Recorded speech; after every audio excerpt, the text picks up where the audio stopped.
Hey guys, tonight we're pulling back the curtains on the hushed, glittering underworld of 1960s Hollywood. The version you never saw.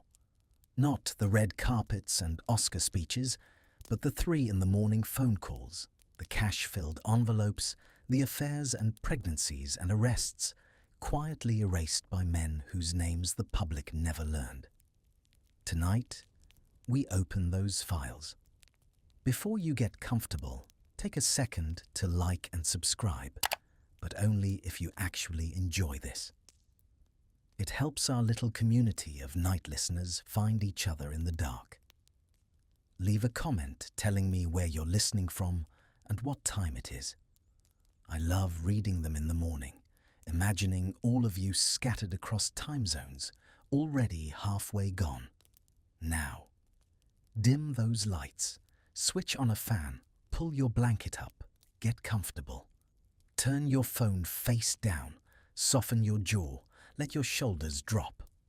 If you feel like it, breathe in slowly for 4 and out for 6. Fitting, really, since we're about to spend a few hours in a town that built its empire on people who never quite learned how to exhale.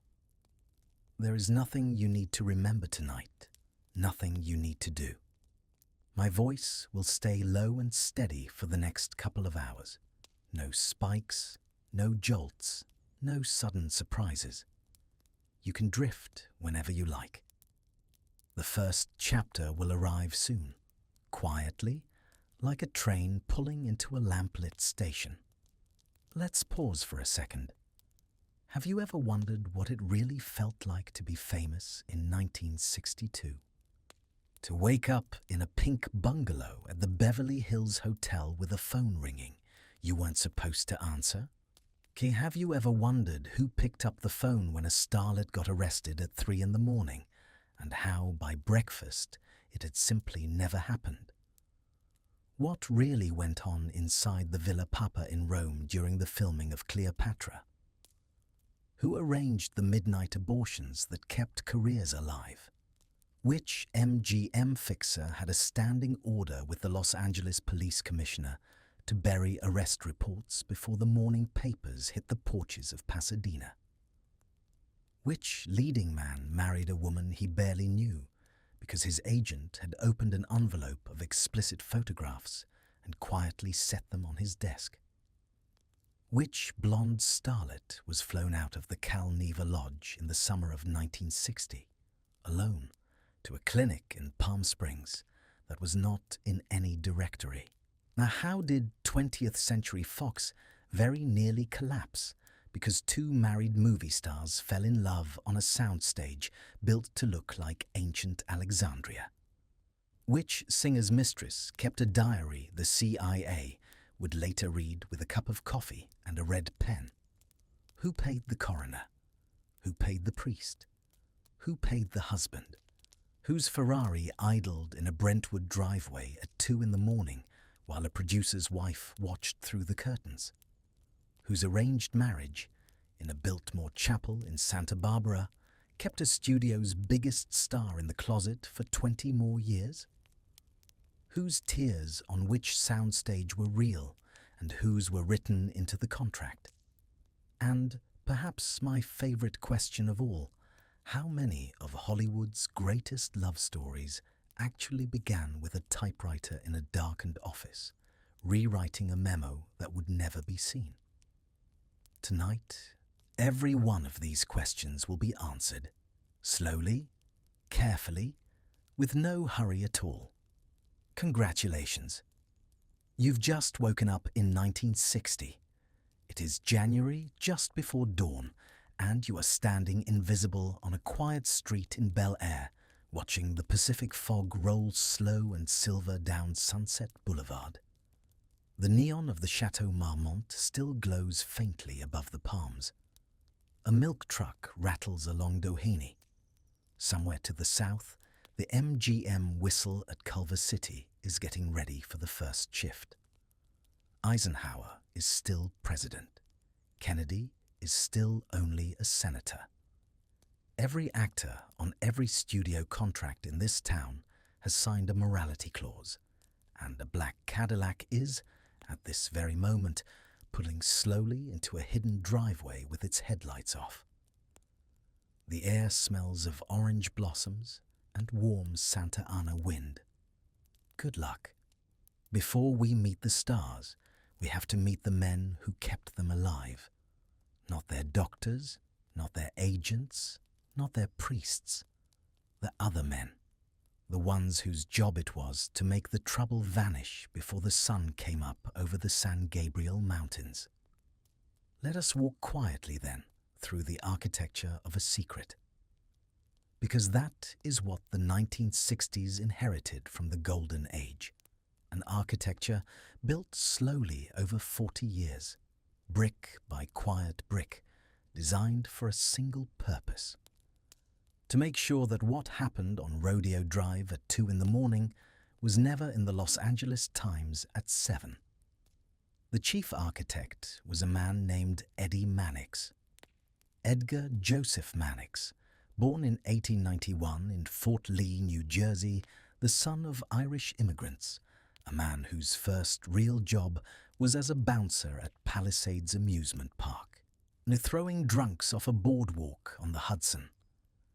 He had fists like grapefruits and a vocabulary that could, it was said, peel the varnish off a piano. By 1916, the Schenck brothers had brought him west. By the 1930s, he was the vice president and general manager of Metro-Goldwyn-Mayer, the richest studio in the world.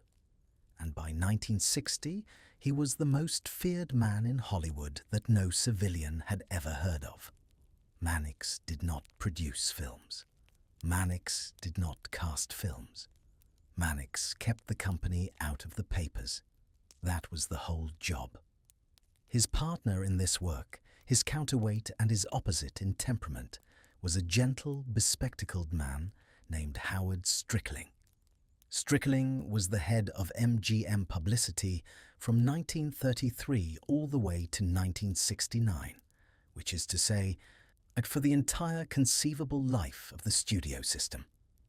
He spoke in a soft, slight stammer. He wore conservative suits. He sent Christmas cards. And in a vault in a basement in Culver City, he kept a set of filing cabinets that everyone in town quietly called the morgue. The morgue contained everything. The morgue contained the things the stars themselves had forgotten: affairs, arrests, abortions, illegitimate children, drug charges, suicide attempts, sexual orientations. The morgue was indexed. The morgue was locked. The morgue was the single most dangerous object in Los Angeles that was not technically a weapon. Between them, Mannix and Strickling ran what was genuinely the most effective private intelligence service in American entertainment history. They had the studio car service, which meant they always knew who had been driven where and when. They had the studio doctors, who never wrote the diagnosis anyone expected. They had the Beverly Hills Hotel switchboard, which was not supposed to tell anyone anything and told them everything. They had standing relationships, paid and otherwise, with officers at the Los Angeles Police Department, with sergeants at the Beverly Hills Station, with deskmen at Bel Air Patrol, with coroners, with editors, with bail bondsmen, with priests. And they had, most important of all, the morality clause. The morality clause was a single paragraph inserted into every studio contract since the early 1920s, after the Fatty Arbuckle scandal had genuinely frightened the industry into inventing a fig leaf. In the most common version, the studio reserved the right to void the contract of any actor whose conduct was contrary to public morals, or whose behavior tended to bring the actor or the studio into public disrepute, contempt, scorn, or ridicule. The wording was elastic on purpose. It meant, in practice, that the studio owned your private life. Not figuratively, legally. Every affair was a potential career execution. Every arrest was a signed confession to breach of contract. Every pregnancy outside of a publicly approved marriage was a corporate liability. The stars did not sleep with each other. The stars slept with their employer's permission. And so the fixers were not, as the movies sometimes like to pretend, colourful side characters. The fixers were the system. Without them, the entire structure would have collapsed within a weekend. Now, a typical fix. This is worth walking through slowly, because once you see the choreography, you see it everywhere. 3 in the morning. A telephone rings in a house on North Roxbury Drive in Beverly Hills. Mannix, or Strickling, or one of the junior men who worked for them, picks up on the second ring. The voice on the other end is usually a hotel manager or a police sergeant, or occasionally the star himself, calling from a payphone in a condition that does not bear describing. A problem is explained. A location is given. Within 20 minutes, a studio car is on the road. Within 40 minutes, the star is in that car, and the car is moving. By the time the sun is up, a press release has been drafted, a cover story has been rehearsed, and, if the situation is serious enough, a financial settlement has been negotiated over coffee and cigarettes in a bank on Wilshire Boulevard before the market opens. By lunch, the story has been killed in 4 newsrooms. By dinner, the star is on a soundstage, hitting their mark, saying their lines as though none of it ever happened. Because, officially, none of it ever happened. The geography of this work was very specific. The fixers did not operate from offices. The fixers operated from restaurants. The Polo Lounge at the Beverly Hills Hotel, with its pink banquettes and its secret telephone jacks under the tables. Romanoff's on Rodeo Drive, until it closed in 1962, where the prince, who was not really a prince, ran a dining room that seated more scandal than any courthouse in California. Charson's on Beverly Boulevard, and with its leather booths and its chili that Elizabeth Taylor had flown to Rome. The Brown Derby on Vine Street. The private dining rooms at Perrano's on Wilshire. You did not fix a scandal in a building with a studio name on it. You fixed a scandal over a martini in a corner with a man who had known your father. Mannix, by the way, allegedly kept a safe in his Beverly Hills home. Inside that safe, according to several of the people who worked for him, were photographs so damaging that they were never intended to be used. They were intended only to be referenced. The mere fact of their existence, known to exactly the right people, was enough to keep certain stars, certain directors, certain senators on extremely good behavior. It is the kind of detail that sounds like something out of a novel, except that every biographer who has looked into it has come away believing it was genuinely true. Now, none of this, strictly speaking, would have worked without a press that agreed to play along. And for most of the studio era, the press did. The 2 queens of that press were Luella Parsons and Hedda Hopper. Parsons wrote for the Hearst papers and had been doing it since the 1920s. By 1960, she was aging, increasingly sentimental, and still powerful enough to ruin a career with a single paragraph in the Examiner. Hopper wrote for the Los Angeles Times, was politically conservative to the point of zealotry, and, this is not a joke, had a direct and affectionate telephone relationship with J. Edgar Hoover at the Federal Bureau of Investigation. Hopper traded gossip for political favors.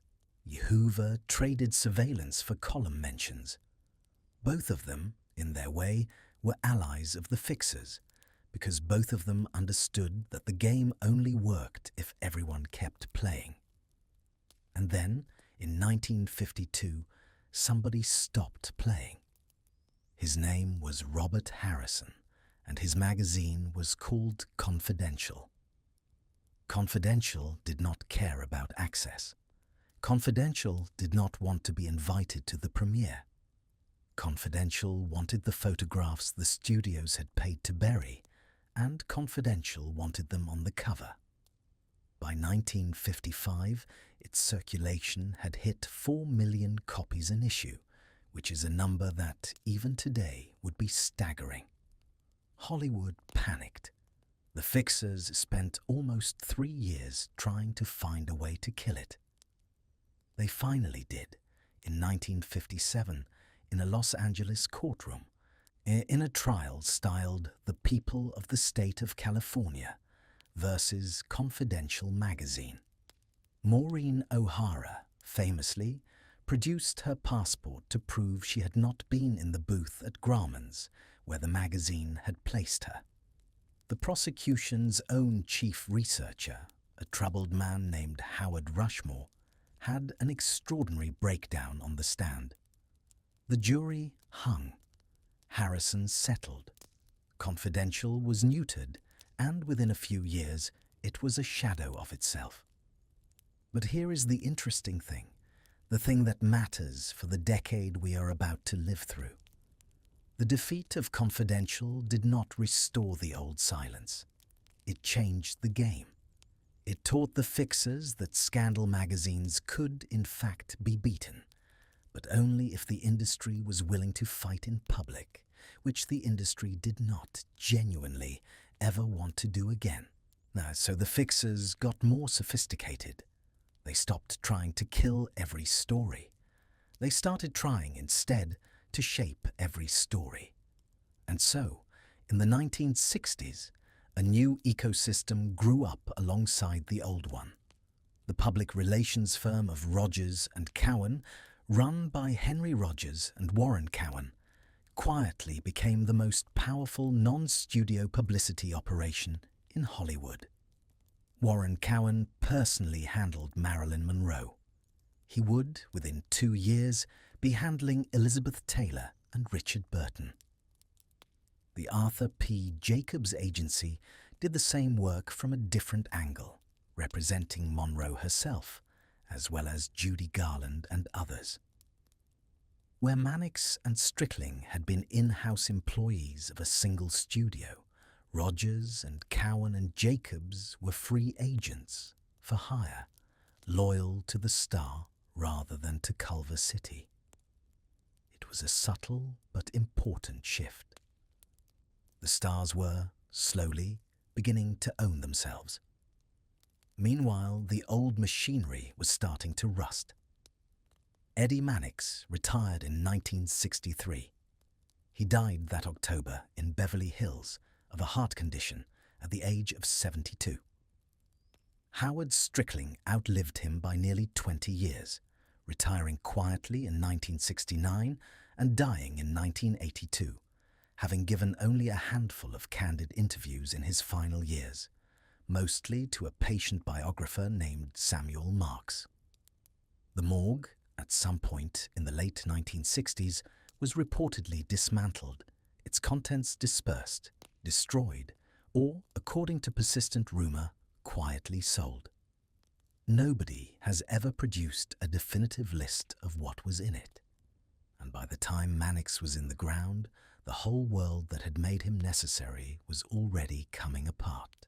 And the 1948 Paramount Consent Decree, which had forced the studios to divest themselves of the movie theaters they owned, had already begun the slow financial strangulation of the old system.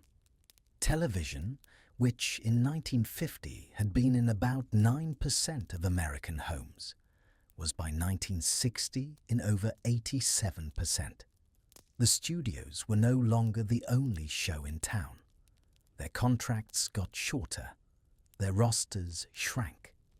Their stars, for the first time in a generation, began to behave like free people. Which meant, And this is the quiet central irony of the decade we are about to enter, that the 1960s did not have fewer scandals than the 1940s. The 1960s had more scandals. The 1960s had louder scandals, messier scandals, scandals with more photographs and more tape recordings and more divorces and more dead bodies. What the 1960s did not have, increasingly, was anyone with the power, the patience, or the budget to make any of it quietly go away. The fixers, in other words, were still there. They were just losing.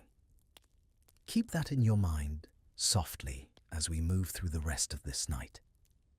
Every story I am about to tell you is, in one way or another, a story about what the fixers could still contain and what they could not. A story about a morality clause being invoked one last time. A story about a phone ringing at 3 in the morning and nobody quite knowing what to do. A story about a photograph that 20 years earlier would have been in Mannix's safe, and that, in 1962 or 1968, had ended up on the front page of a paper in Milan, a paper in London, a paper in New York, all by Wednesday. The lamplit station was always going to go dark eventually. The trains were always going to start running on their own schedules.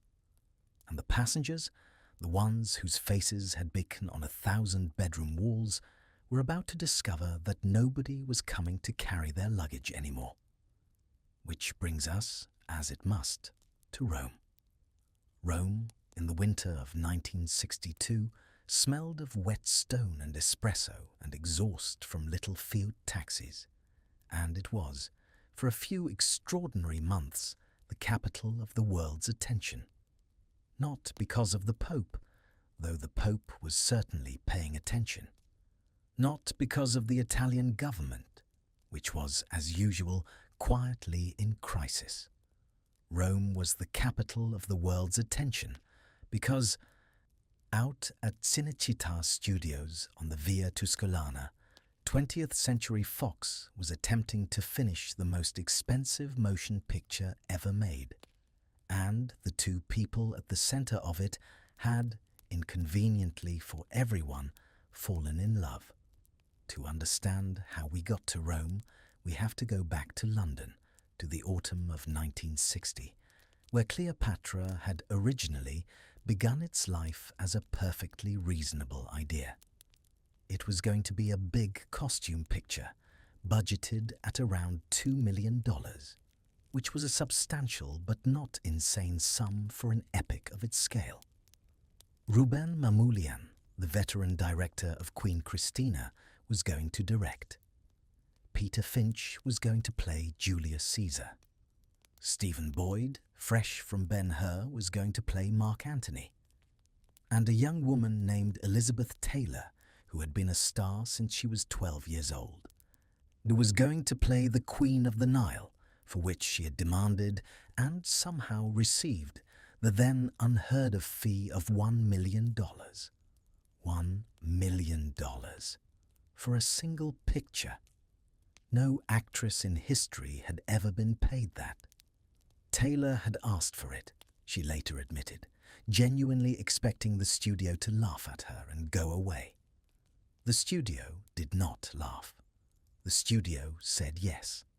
That was the first sign, if anyone had been paying attention, that Cleopatra was not going to be a normal production. The London shoot was a disaster almost from the first day. The English weather was wrong for Egypt, which is the kind of problem you might have predicted by looking at a map. The sets built at Pinewood were cold, damp, and, for Taylor, who had respiratory issues going back to childhood, genuinely dangerous. In March of 1961, now she collapsed in her suite at the Dorchester Hotel. She was rushed to the London clinic with what turned out to be a near-fatal case of pneumonia, and, at one point, her breathing stopped entirely. The doctors performed an emergency tracheotomy, cutting an airway directly into her throat to keep her alive. She carried the small, pale scar from that night for the rest of her life, and she wore it, famously, without apology. It was even visible in certain shots of Cleopatra itself, if you knew where to look. The industry, which had spent years treating Taylor as a scandalous homewrecker for taking Eddie Fisher from Debbie Reynolds in 1958, now, practically overnight, turned her into a saint. She had almost died. She was brave. She was the mother of 4 children. And that spring, in one of the more remarkable reversals in Oscar history, the Academy gave her the Best Actress award for Butterfield 8, a film she openly despised and had only agreed to make to finish out her MGM contract. She later said, with her characteristic bluntness, that she got the Oscar for the tracheotomy, not the picture. She was probably right. Production on Cleopatra, meanwhile, was in ruins. Mamoulian resigned. Finch and Boyd, whose contracts were limited, could not wait, and both of them, regretfully, moved on. Fox looked at the wreckage, took a breath, and started over. Joseph L. Mankiewicz, the brilliant, nervous, chain-smoking writer and director of All About Eve, was hired to both rewrite and direct. The production was moved for weather and for cost to the enormous Cinecittà studios outside Rome. The shooting resumed in September of 1961, and a new Mark Antony was needed. The part went to a 36-year-old Welsh stage actor with a voice like a cello and a reputation already as one of the great serious drinkers of the English-speaking theatre. His name was Richard Burton. Burton arrived at Cinecittà on the morning of January 22nd, 1962. By his own cheerful admission, he was hungover, possibly still a little drunk from the night before, and desperately in need of coffee. He was led onto a soundstage that was, at that moment, the largest in the world, built to resemble a corner of ancient Alexandria, and he was introduced to his co-star. Taylor later said, in one of the most quoted passages of her memoirs, that she watched him raise his coffee cup and that his hand shook, and that the shake moved her in a way she could not, at the time, explain. She had expected a monster. She had gotten a trembling man. That, it turned out, was the beginning of the end of both of their marriages. Because they were, you must remember, both married. Taylor to Eddie Fisher, the pop singer whose career had been essentially destroyed by the Reynolds scandal, and who was now, in a sense, a kept husband, traveling with her from film to film with a guitar and a diminishing sense of purpose. Burton to Sybil Williams, a warm, sharp Welshwoman he had married in 1949, mother of his 2 young daughters, a woman the London theatre community adored and protected. There were, in other words, already 4 people in this equation before the cameras even rolled. Their first scene together was a love scene. Mankiewicz called action. Burton kissed Taylor. Mankiewicz called cut. Burton kept kissing Taylor. Mankiewicz called cut again, louder. Burton kept kissing Taylor. Mankiewicz, who was a gentleman, eventually coughed. The crew, who were not, began to snicker. Burton finally pulled back, looked around at the assembled Italian crew, and announced with apparent delight that he had just nibbled on Elizabeth Taylor's ear. It was a joke.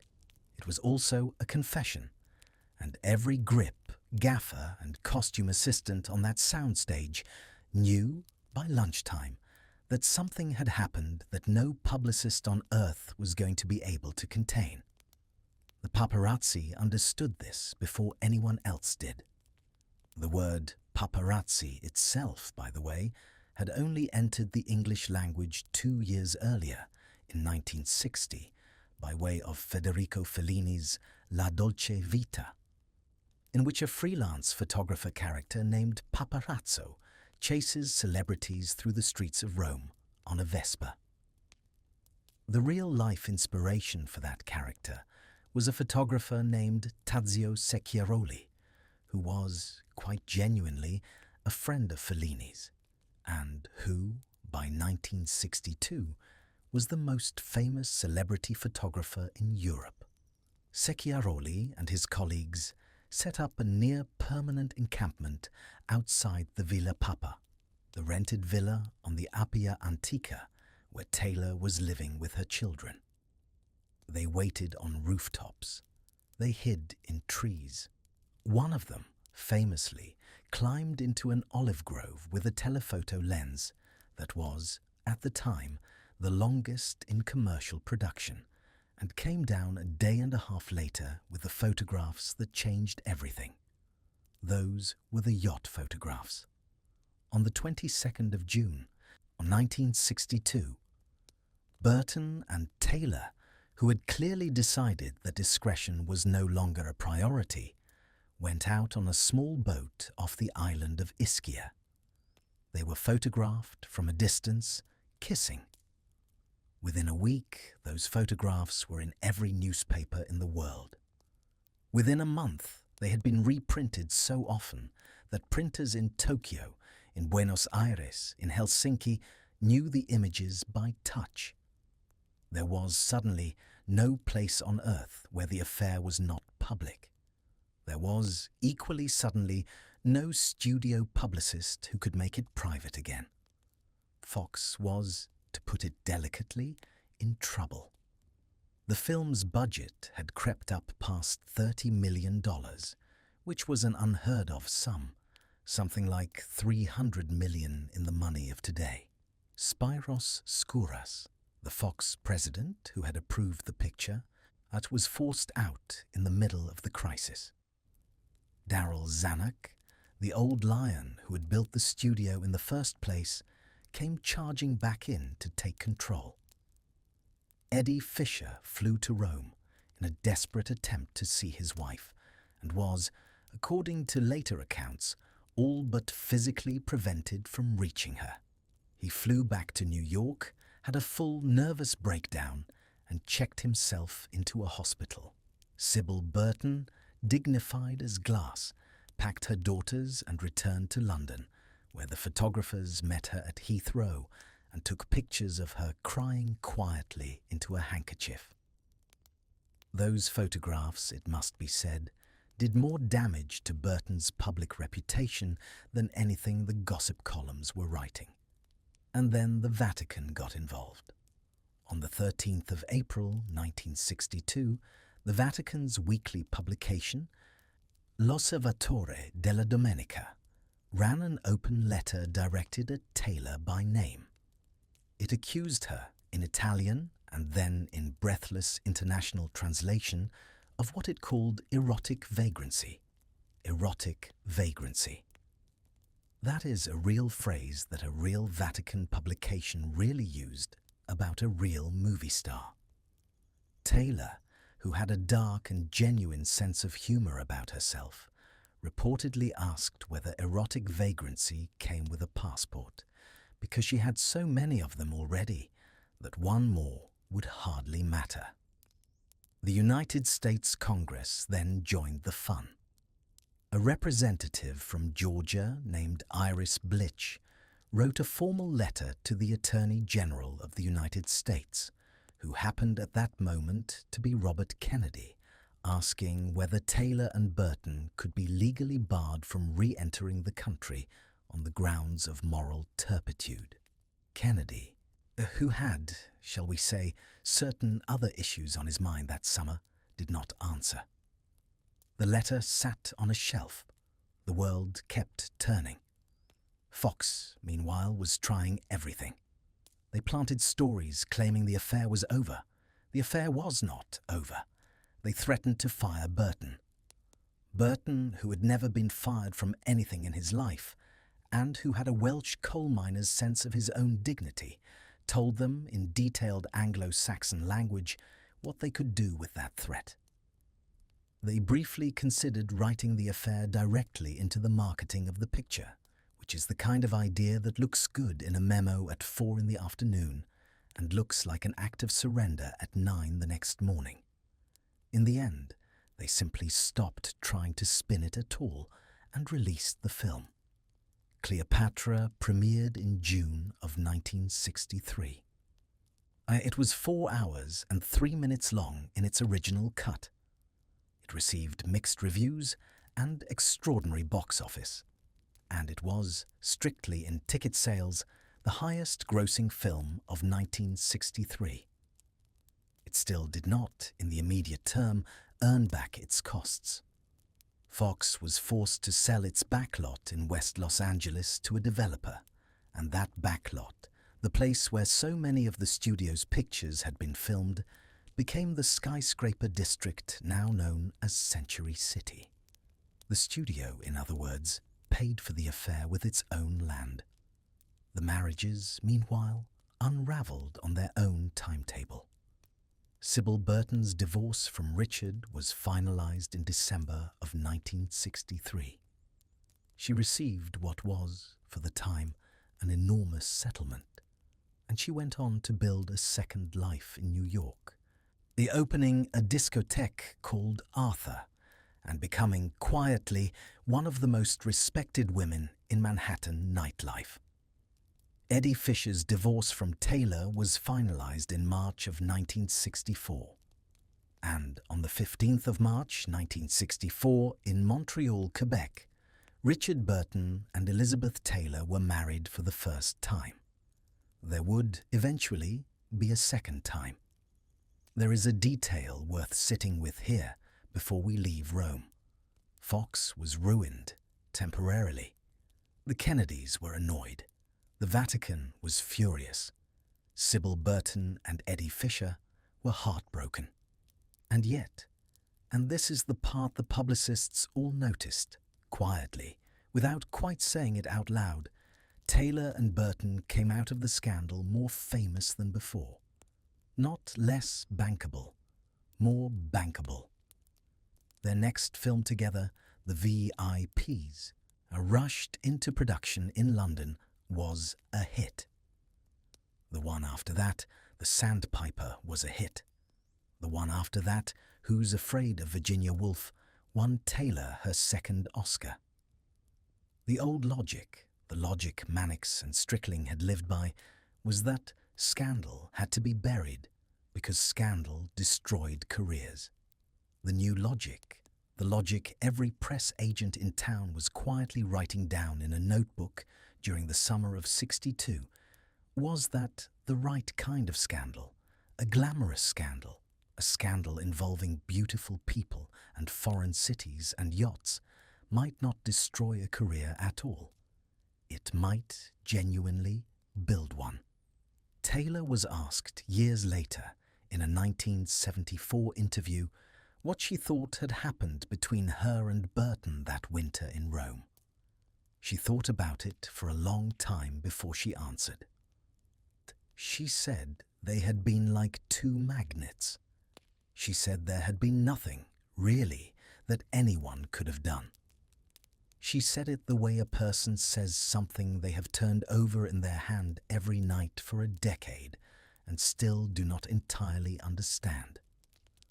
And that, softly, is what the fixers of the old school would never have admitted, even to themselves.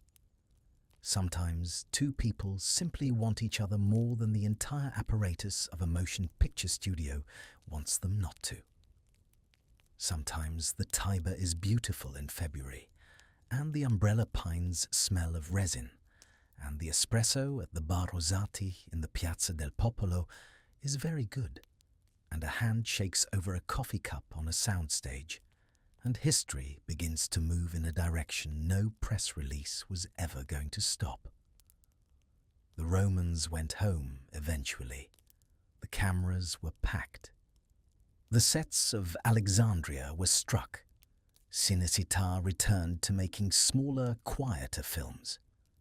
And back in California, in a yellow stucco hacienda on a quiet cul-de-sac in Brentwood, another woman, lonelier than Taylor, more frightened than Burton, more entangled than either of them could have imagined, was in the last summer of her life. Her name, on the birth certificate signed in a Los Angeles County hospital on the 1st of June 1926, was Norma Jean Mortensen. By the last summer of her life, in 1962, she was 36 years old, and she had been famous for so long that almost no one remembered she had ever been called anything else. She had been married 3 times. To a merchant marine named James Dougherty in 1942, when she was 16 and still working at a munitions factory in Van Nuys. To Joe DiMaggio, the great Yankee clipper, in 1954, a marriage that lasted less than a year and left him, somehow, loving her more afterward than during. And to the playwright Arthur Miller in 1956, a marriage of the mind that quietly broke apart in Nevada in 1961 under the weight of a film called The Misfits, and of 2 people who had started to look at each other the way strangers look at each other across a hotel lobby.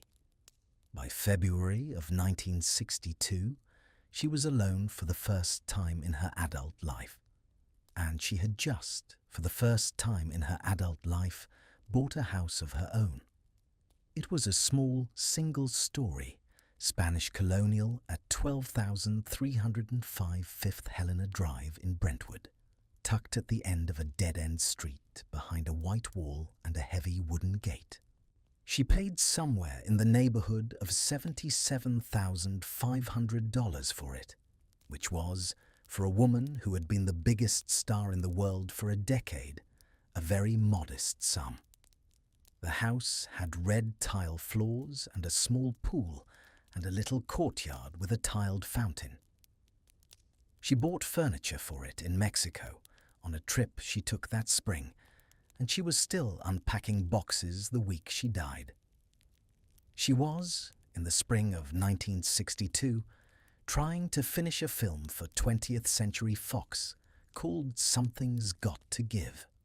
Fox, you will recall, was already quietly hemorrhaging money in Rome on Cleopatra, and the executives in Los Angeles were in no mood to be patient with another leading lady who showed up late to set, or did not show up at all.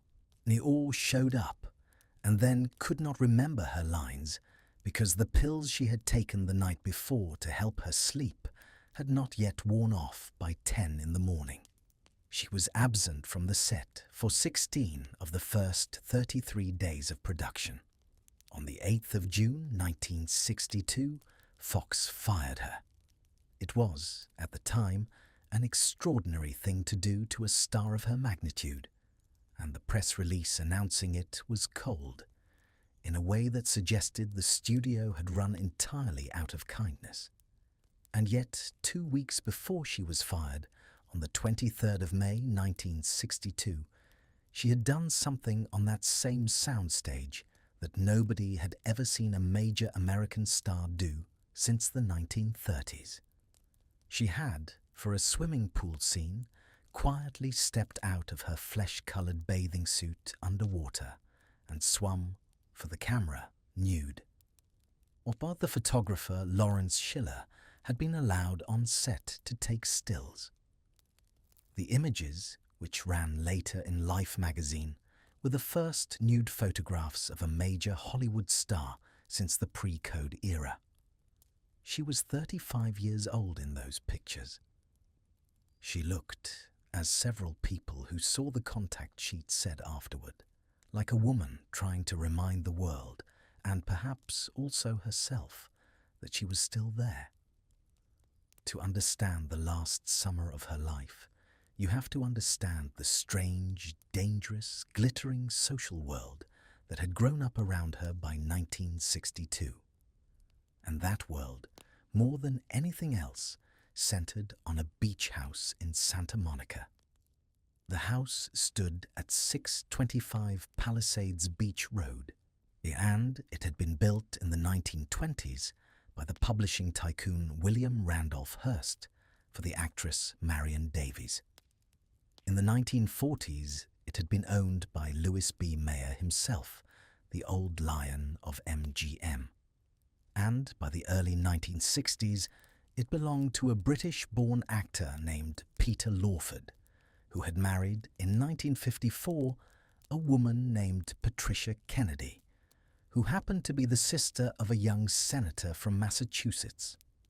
Peter Lawford was a member of the Rat Pack. He was a friend of Frank Sinatra. He was a Kennedy brother-in-law.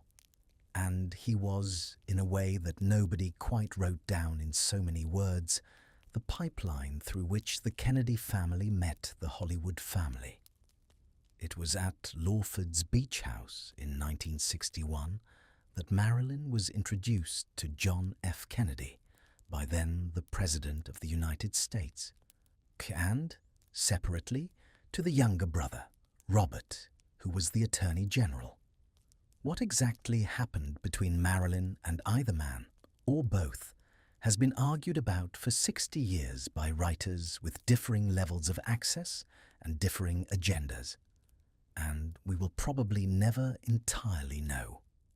What we do know is that she was, on at least several documented occasions, in the same private room as one or both of them, and that she believed, in the months before her death, that one of them loved her, and that the other had been sent to gently explain that he did not. The most public moment of this whole tangle, of course, came on the 19th of May, 1962. It was a Saturday night at Madison Square Garden in New York, an early birthday celebration for the president, whose actual birthday was the following Tuesday. 15,000 people were in the hall. Marilyn had been sewn into a gown designed by Jean-Louis, a flesh-coloured sheath embroidered with 2,500 rhinestones, so tight that she could barely walk in it, and had to be escorted to the microphone in tiny, shuffling steps. She sang Happy Birthday to the President of the United States in a voice that was half breath, half suggestion, and the garden went, for a moment, completely still. Kennedy, when he took the podium afterwards, said, with the dry Boston wit that made him so unreasonably beloved, that he could now retire from politics, having had Happy Birthday sung to him in such a sweet and wholesome way. The audience laughed. His wife Jackie was not in the audience. She was, by considered prior arrangement, horseback riding in Virginia that night. That was May. By July, Marilyn was at Cal Neva Lodge, the casino and resort on the California-Nevada border that Frank Sinatra owned, in part with silent partners who were not supposed to be partners at all, among them a Chicago man named Sam Giancana. Something happened at Cal Neva that weekend. Nobody has ever quite agreed on what. There are photographs, supposedly, of Marilyn in some kind of incapacitated state, photographs that were said, years later in declassified FBI files, to have been hand-carried across the country to Washington. There are accounts of Sinatra finding her, of Lawford being called, of a private plane being arranged. She was, by early August, back in Brentwood, and by every account of everyone who saw her in those last days, she was exhausted, frightened, and somehow also, in flashes, strangely at peace. Around her, in the last weeks, it was a small and controlled circle. Her publicist was a man named Arthur P. Jacobs, who also represented Gregory Peck, and later would produce Planet of the Apes. Her personal press agent was a young woman named Pat Newcomb, who had known Marilyn for years, and who was, that final weekend, living partly at the Brentwood house herself. Her housekeeper was a woman named Eunice Murray, who had been placed in the household, it should be said, not by Marilyn, but by Marilyn's psychiatrist, Dr. Ralph Greenson, who lived a few blocks away on Franklin Street, and who had the kind of patient-therapist relationship with Marilyn that modern ethics boards would look at sideways. Her physician was Dr. Hyman Engelberg. And these 5 people, Jacobs, Newcomb, Murray, Greenson, and Engelberg, are the 5 people whose accounts of the last night of Marilyn Monroe's life do not, even now, entirely agree with one another. The last night was Saturday, the 4th of August, 1962. She made phone calls. She spoke to her stepson, Joe DiMaggio Jr., who was a Marine, about a broken engagement he was dealing with. She was, he said afterward, the most cheerful he had heard her in weeks. She spoke to Peter Lawford, who later claimed she sounded drugged, and told him to say goodbye to the president and to himself. She spoke to her hairdresser, Sidney Gilleroff. Somewhere around 8 in the evening, Dr. Greenson left the house. Eunice Murray stayed. At some point in the night, Marilyn went into her bedroom and closed the door. The call to the Los Angeles Police Department was not made until 4:25 in the morning. Eunice Murray later said that she had woken at around 3, noticed a light under Marilyn's bedroom door, tried the door, found it locked, and gone outside and looked in through the window. The official story was that Dr. Engelberg arrived, broke the window, and found her already gone. The first police officer to reach the house was a sergeant named Jack Clemens, and Clemens, for the rest of his life, was absolutely certain that what he walked into was not a scene as it had occurred, but a scene as it had been arranged. He believed the body had been moved. He believed the room had been tidied. He believed, most of all, that the hour and a half between 3 and 4:25 had been used for something other than calling the police. Into that hour and a half, in the years since, we have poured 1,000 rumors and at least a dozen reasonable questions. Peter Lawford, by several accounts, including one by a private investigator named Fred Otash, arrived at the house before the police did, and is said to have removed from it, among other things, a small red diary in which Marilyn had been writing notes to herself about the men she had been close to in Washington. Robert Kennedy, who was in California that weekend, staying with friends north of San Francisco, may or may not have flown briefly down to Los Angeles. The flight records are disputed, and the witnesses have all died. Fred Otash himself, who was wiretapping the Brentwood house on behalf of the Teamsters boss, Jimmy Hoffa, who hated the Kennedys, claimed to have had audio of at least part of that final evening.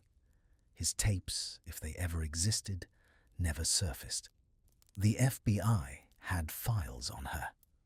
The CIA, through a shadowy liaison named Robert Maheu, who was running the mob end of the agency's attempts to kill Fidel Castro, was adjacent to the whole affair in ways nobody has ever fully mapped. What can be said, quietly and honestly, is this. The apparatus of cover-up that had kept Hollywood's secrets hidden for 40 years went into motion that night, very fast, very professionally, and for the first time in its long history, it did not quite succeed. The obvious was made slightly less obvious. The embarrassing was softened. The political was removed from view. But the underlying fact, which was that a 36-year-old woman had died alone in a small house in Brentwood, and that a number of powerful men had reasons not to be written into her story, could not entirely be erased. The coroner, Thomas Noguchi, ruled it a probable suicide by acute barbiturate poisoning. The case was closed. The questions never were. The funeral was on the 8th of August 1962 at Westwood Village Memorial Park, a small cemetery tucked behind what is now a multiplex movie theatre on Wilshire Boulevard. Only 31 people were invited. Joe DiMaggio arranged it personally, and he was ruthless about the guest list. He did not invite the Lawfords. He did not invite Sinatra. He did not invite the Kennedys. He did not invite most of Hollywood. He invited her acting teacher, Lee Strasberg, who gave the eulogy, and her half-sister, and her makeup man, and her housekeeper, and a few others who had been kind to her when she had no reason to expect kindness. Lee Strasberg said at the service that she had the luminosity of someone lit from within, and then he could not go on. DiMaggio bent over the coffin and said into her ear something that the microphone did not catch. For the next 20 years, every week, a small bouquet of red roses arrived at her crypt. He had arranged it, standing order through a Westwood florist. He never remarried. That was the end of Marilyn Monroe. It was also, although nobody in town said so out loud at the time, the beginning of the end of something else. For 40 years, the fixers had been able to close the file on almost anything. Given enough time, enough money, and enough phone calls placed before sunrise. On the 5th of August, 1962, at 4:25 in the morning, they tried. And for the first time, quietly and unmistakably, the file would not close. A studio-owned goddess had died alone in a rented hacienda, and the story, even with all the professionals in town leaning on it, kept slipping out from under their hands. And the warm August air came in through the broken bedroom window, and somewhere out past the San Diego freeway, the eucalyptus trees made that dry, papery sound they make at night. And Hollywood, in its way, began to understand that the old magic of silence was not going to work forever. Halfway up the coast, that same summer, another man in that same orbit was quietly learning the same lesson, although he would never have admitted it. His name was Frank Sinatra. Francis Albert Sinatra, born in Hoboken, New Jersey, on the 12th of December, 1915, the only child of a Sicilian mother named Dolly, who was, depending on the source, a midwife, a ward politician, or a backroom abortionist, and probably all three at different hours of the same day. By 1960, Frank was 44 years old, and he had already had 2 lives. The first one ended more or less in 1952, when his voice failed. His marriage to Ava Gardner collapsed. His record label dropped him, and he was, for a short and humiliating season, genuinely finished. The second one began in 1953 with an Oscar for From Here to Eternity and a contract with Capitol Records.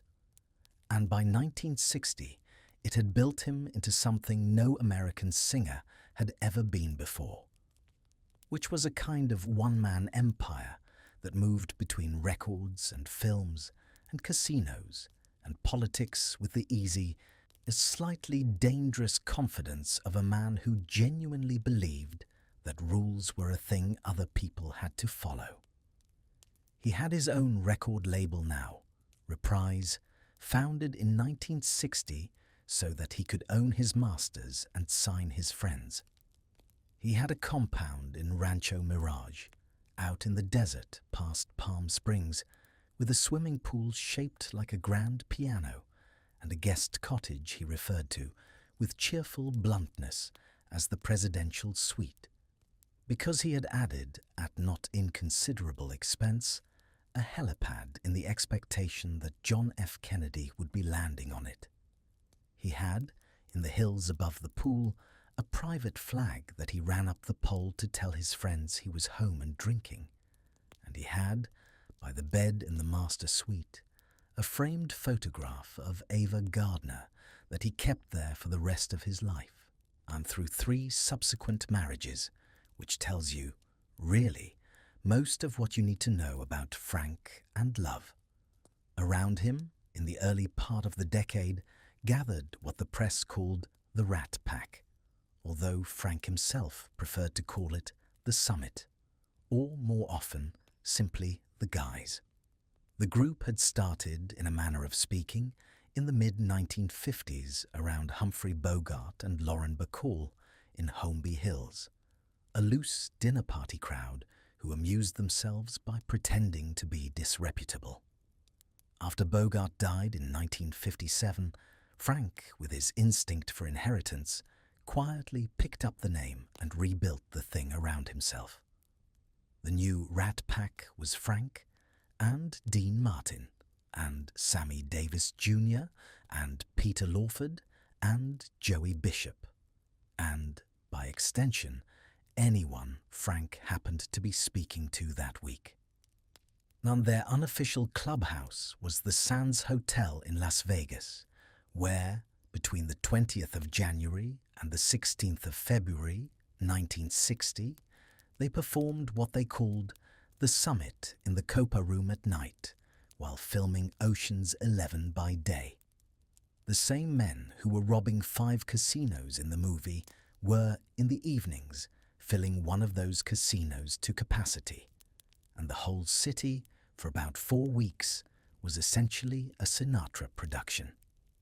He was, in those Sands years, at the absolute height of his powers, and the Copa Room, when he worked it, had a specific and unreproducible atmosphere.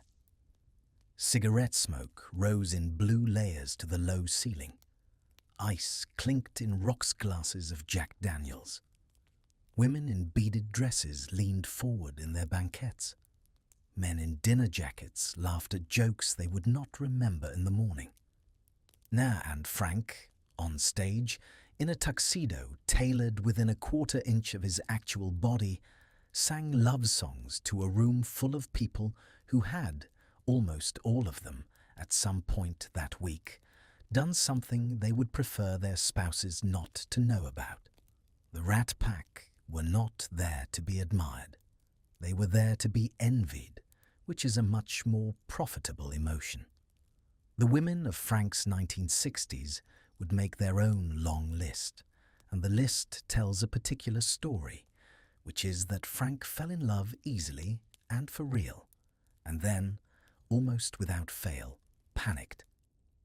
He was engaged briefly in 1962 to the South African dancer Juliet Prowse, whom he had met on the set of Can-Can. The engagement ended after about 6 weeks because Frank asked her to give up her career, and she, gently and firmly, declined. He had a long, affectionate entanglement with the actress Jill St. John. He spent time with Lady Adele Beatty and with Dorothy Provine, and off and on across the whole decade and longer with Angie Dickinson, who was probably the closest thing to a best friend he ever had among the women he was rumoured about, and who, when asked about it in her 90s, would smile in a way that answered the question without answering it.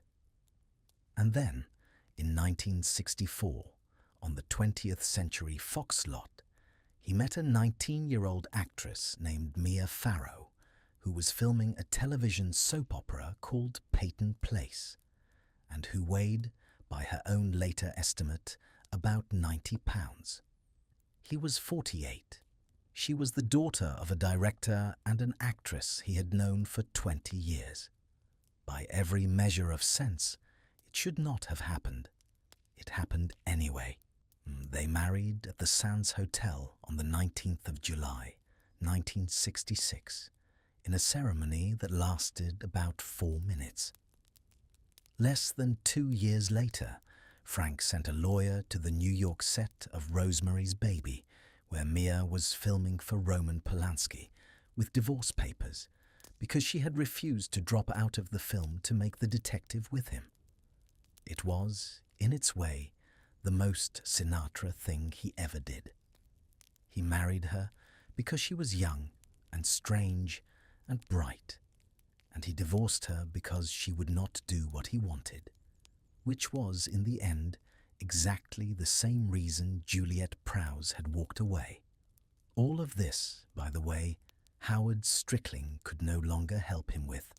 Frank had, from the mid-1950s onward, operated slightly outside the fixer system because he was richer than most of the fixers and scarier than the rest. He had his own people.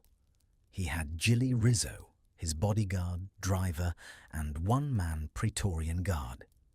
He had his lawyer, Mickey Rudin. He had, in the publicity world, the firm of Rogers and Cowan. But he used them the way a general uses supply lines, not the way other stars used them as lifelines. When something needed fixing, Frank often fixed it himself, and he fixed it the way a man from Hoboken fixes things, which is not always the way a studio would have preferred. In 1966, at the Polo Lounge of the Beverly Hills Hotel, he got into a dispute with a businessman named Frederick Wiseman, a wealthy distributor of Subaru cars, about the volume of a conversation. Words were exchanged. A telephone receiver was used in a manner not specified in the owner's manual. Wiseman ended up in the hospital with a fractured skull, in a coma for several days, and the matter was, through the patient application of money and lawyers, gently made to go away. In 1967, at the Sands itself, the casino that had made him and that he had, in his way, made back, he got into a dispute with the casino manager, a man named Carl Cohen, because Frank had been told his credit was no longer good. Frank, genuinely offended, flipped a table.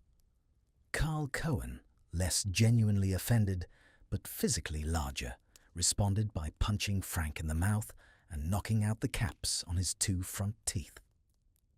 Frank left the Sands that night and never came back. He moved his act to Caesar's Palace, where he had, for the rest of his life, a somewhat more respectful line of credit. And then, running underneath all of this, there was the business with the Kennedys and the business with the mob, and the slow, painful realization that those 2 businesses were, for Frank, the same business. In February of 1960, at the Sands, Frank had introduced a young woman named Judith Campbell, who later married and became Judith Campbell Exner, to Senator John F. Kennedy, who was then running for president. Judith was beautiful, dark-haired, intelligent, and almost completely unprepared for what was about to happen to her. About a month later, in Miami, Frank introduced her to another friend of his, a man she knew only as Sam Flood, who was actually Sam Giancana, the head of the Chicago outfit.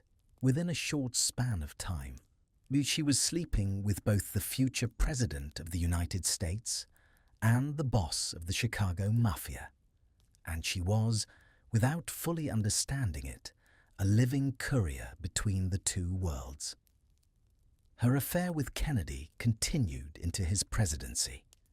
He called her at her Los Angeles apartment from the White House. The call records existed.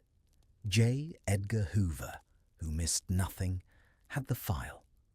And on the 22nd of March, 1962, Hoover went to the White House and had lunch with the president, and, over that lunch, laid the file down on the table, not as a threat exactly, but as information the president might wish to consider. Kennedy considered it. By that afternoon, he had quietly ended the affair with Judith, and, more damagingly for Frank, he had decided that the upcoming presidential visit to Palm Springs would not, after all, be staying at Sinatra's compound. It would be staying at Bing Crosby's. Bing Crosby, a Republican.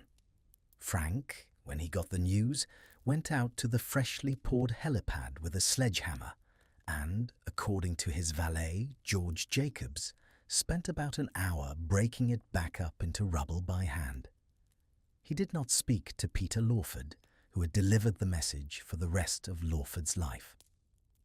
The Cal Neva Lodge, the place we met a few minutes ago in the Maryland chapter, was the other half of that same story.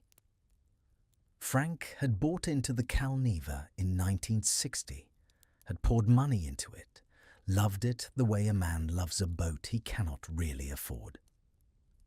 Giancana, who was on the Nevada Gaming Control Board's so-called Black Book of persons banned from Nevada casinos, could not legally be there. In July of 1963, he was photographed there. The Nevada Gaming Commission held hearings. Frank, rather than submit to questioning, surrendered his gaming license and walked away from the casino business entirely, which cost him, by conservative estimate, many millions of dollars in future earnings, because he refused on principle to testify against a friend. That, right there, is the thing that fixers could not explain to outsiders about Frank. He was richer than the studios, more famous than any politician short of the president, more dangerous than most of the gangsters. And yet his loyalties, which ran in directions the rest of the industry found baffling, kept putting him in situations the fixers could not unwind. He was, in effect, his own fixer, which meant that when he messed up, and the only person who could rescue him was also the person who had made the mess. Sam Giancana was murdered in his basement kitchen in Oak Park, Illinois, in June of 1975, a week before he was scheduled to testify before a Senate committee about the CIA's mob connections. He was shot 7 times in the face and neck while frying sausages and peppers. Judith Campbell Exner gave her last interviews to the journalist Liz Smith and, separately, to the biographer Kitty Kelly on her deathbed in 1999. And she said, very softly, that she had been in love with Jack, and that she had been frightened of Sam, and that she had been, above all, very young. Peter Lawford drank himself to death in 1984. Frank lived until 1998, married to Barbara Marks for the last 22 of those years. And on the nights he could not sleep, in the Rancho Mirage house, he would go into the den, put a record on the turntable, and play, of all things, the album Only the Lonely, the one Nelson Riddle had arranged for him in 1958, while outside the curtains moved in the warm desert wind and the orange-pink twilight settled over the mountains, and Ava Gardner's framed photograph on the nightstand looked at nothing in particular. A man entirely in control of his own story, and, at the same time, not in control of it at all. Which was, of course, exactly the balance that every other star in Hollywood was about to have to figure out for themselves, although very few of them would have the money or the temperament to manage it the way Frank did, and none of them would have any of his problems, or anything like his talents, or anything like his trouble, because their particular cover-up was of an entirely different kind, and it lived not in a casino or a helipad or a Senate hearing, but in a mock Tudor house on Beverly Crest Drive with a kidney-shaped swimming pool behind a locked gate, where Hollywood's most beloved leading man was, quietly and carefully, and with the full cooperation of his entire studio, living a life that the law of the land, in 1960, still technically made a crime.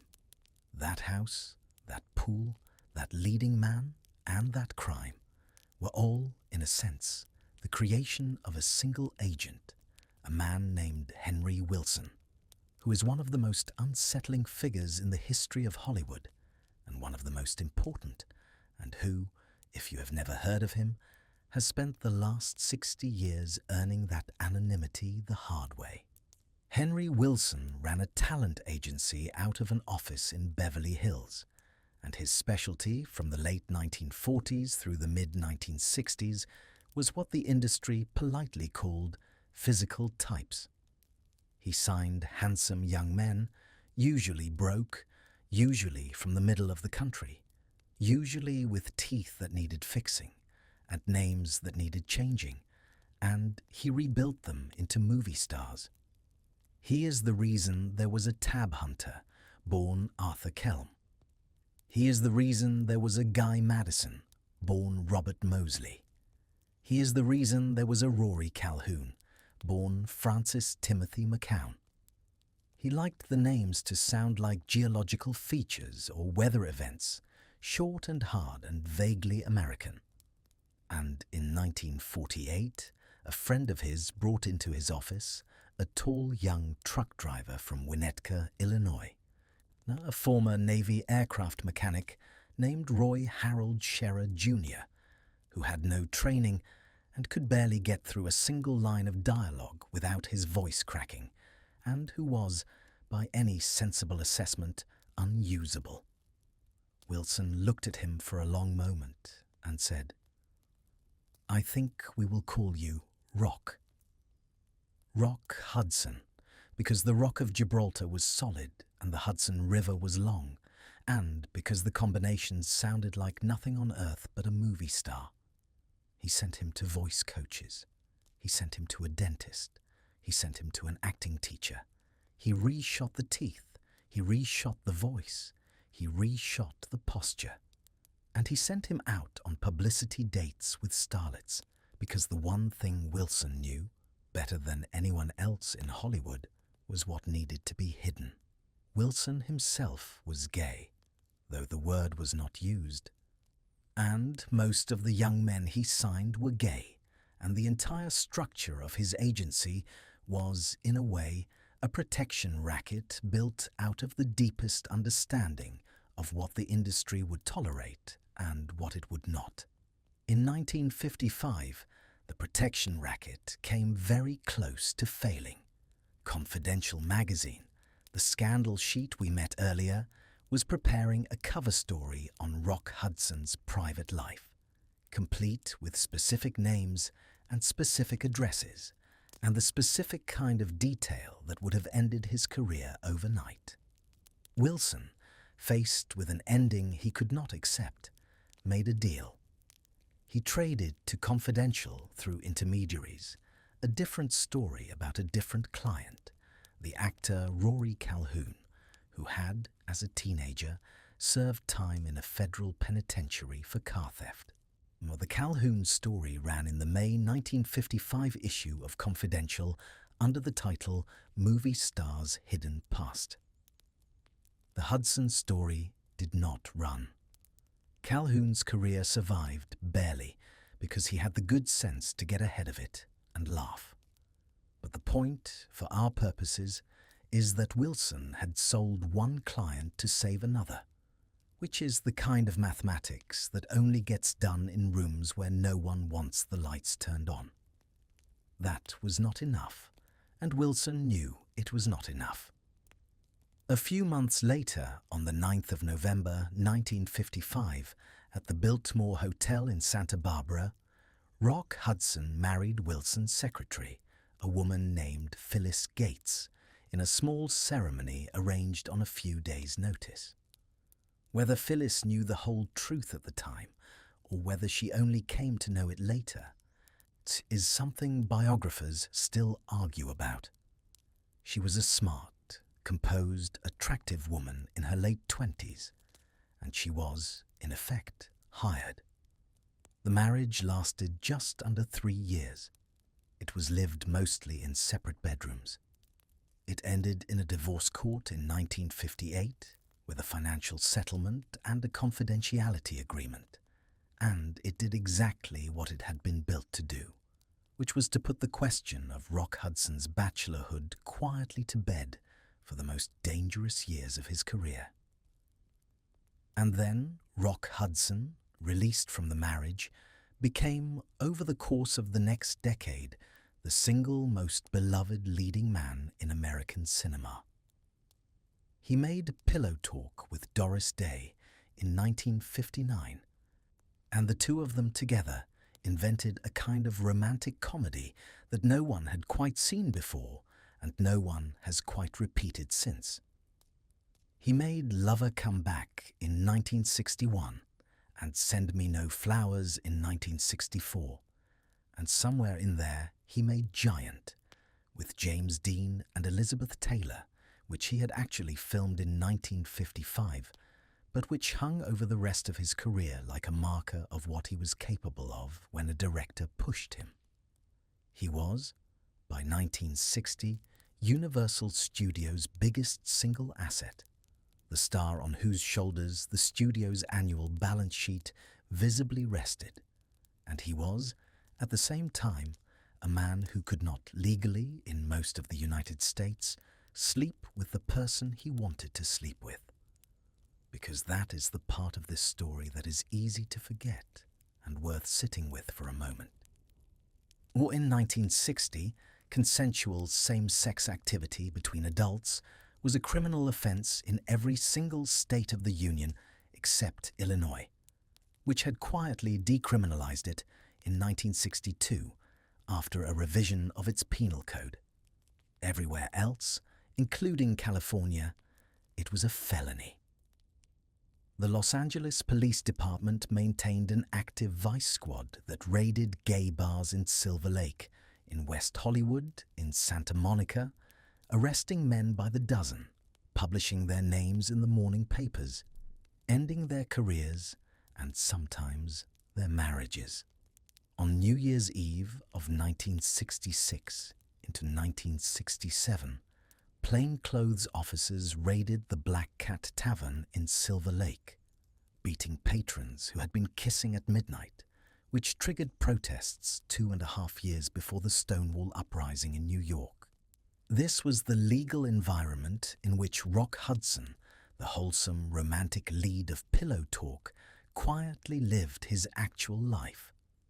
He lived it for most of the 1960s in a mock Tudor house at 9402 Beverly Crest Drive, up above Coldwater Canyon, which he and his friends called the Castle. It had a kidney-shaped swimming pool. It had a guest cottage. It had a long, curving driveway behind an iron gate, and it had, on Sunday afternoons, a small, carefully vetted crowd of friends who could be trusted. The actor George Nader, who was also gay and who would remain Hudson's closest friend for the rest of his life. Nader's partner, Mark Miller, who worked as Hudson's personal assistant and who had briefly, years earlier, been his lover. The occasional visiting friend from the closeted fraternity of Hollywood's leading men, and a group that at various points included Cesar Romero, Dan Daly, Raymond Burr, Roddy McDowall, and, in a more ambiguous register, a quiet circle of directors and writers whose names are still, to this day, handled carefully by biographers. From 1962 to 1965, Hudson was in a serious and largely secret relationship with a young publicity man named Lee Garlington, who has spoken openly about those years only in recent decades. They were careful. They did not arrive at parties together. They sat in separate seats at screenings. Garlington once described in an interview the peculiar intimacy of watching Hudson in a movie theater on opening night, with a crowd of strangers sighing over him, while knowing that later that evening, in private, the two of them would be arguing about who left the lights on in the kitchen. Later in the decade and into the 1970s, Hudson would be in a long partnership with a publicist named Tom Clark, who lived with him openly, in the sense that everyone inside the house knew, while no one outside it was permitted to. Universal Studios, which had everything to lose, ran the cover from its end with the quiet competence of an organization that had been doing this for decades. The head of Universal Publicity was a man named David Lipton, and his department placed stories in photoplay and modern screen and movie mirror at a steady rhythm designed to keep Rock Hudson's bachelorhood from becoming a question. He was America's most eligible bachelor one year, and the bachelor we wish would marry the next. And then, the bachelor with no time for love. The year after that, and the stories were illustrated with carefully curated photographs of him escorting various actresses to premieres, all of whom understood what they were doing. Because in the closed ecosystem of 1960s, Hollywood, everyone, at every level, understood what they were doing. And underneath this placid surface, the scandal magazines of the late 1950s and the 1960s, the ones that rose to fill the vacuum left when Confidential collapsed after its 1957 California trial, were constantly probing. There was Rave and Whisper and Uncensored and a dozen others with names like Bad Cologne, and they ran teasing little items about Rock Hudson's social life that never quite said the thing, because they could not afford the lawsuit. But that let their readers know that they knew. In 1964, according to the biographer Mark Griffin, there were at least 2 separate blackmail attempts against Hudson, both quietly resolved by Universal's legal department through cash settlements that were logged in the studio's books under entirely innocent-sounding categories. In 1965, a freelance photographer caught Hudson's Rolls-Royce parked outside a gay bar on the Sunset Strip and shopped the photograph around town. A studio intermediary bought the negative back for an amount no one ever officially confirmed, and the photograph was never seen again. Through all of this, Henry Wilson, the man who had built the machine, was himself falling apart. By the late 1960s, his agency was in steep decline. His taste in stars had gone out of fashion, and the beefcake leading man of the 1950s had given way to the Warren Beattys and the Dustin Hoffmans, young men who looked interesting rather than heroic, and Wilson did not know how to sign them or sell them. He drank, he spent, he stopped returning calls. By the early 1970s, he was effectively broke, and when he died in 1978, he died in a small room at the Motion Picture and Television Country House and Hospital, the charity home for industry veterans, alone, with no estate, no family at the funeral, and no obituary worth the name in the trade papers. The man who had invented Rock Hudson, the man who had arranged Rock Hudson's marriage, the man who had traded Rory Calhoun to Confidential to save Rock Hudson's career, was buried in an unmarked grave, because there was no one left to pay for a headstone. Rock Hudson, who by then was a very wealthy man, is said to have quietly covered some of his old agent's final medical bills, though he did not attend the service. Rock Hudson himself, as you probably know, would not get his own ending until 1985, when he would become the first major American movie star to die publicly of AIDS, and when the world would finally, far too late, learn the shape of the life he had actually led. But all of that lay ahead, far beyond the horizon of this decade we are walking through, and it is important, I think, not to collapse his 1960s into that later morning. In the 1960s, Rock Hudson was, by all accounts of the people who actually knew him, a genuinely happy man much of the time. He loved his house. He loved his friends. He loved his afternoons by the kidney-shaped pool, with the smell of eucalyptus drifting down from the hills, and the night blooming jasmine getting ready to open at dusk. And he loved the quiet Sunday rituals of a life that he had, against extraordinary odds, succeeded in building inside a country that had declared that life illegal. He was not, in any sense, an exception. He was the rule, the most visible example of a pattern that ran through every soundstage and every agent's office and every studio commissary in town. The closet in the 1960s was not a personal failing. It was an industrial infrastructure, as elaborate and as carefully maintained as the soundstages themselves.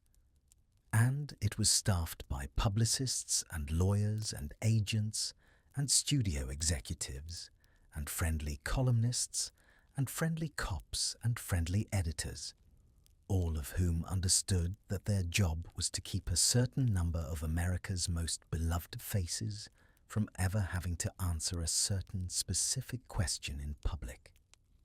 And while that infrastructure hummed along quietly in Beverly Hills and Burbank and Universal City, on the other side of town, at Warner Brothers in Burbank, on a soundstage where the walls had been painted to look like a Kansas wheat field in 1928, a different kind of secret was being filmed into the frame of a movie in real time by two very young actors who had no idea that the director had hired them, partly because he could already see what was happening between them, and who were about to rewrite, almost by accident, the rules for how a love affair in Hollywood was allowed to look.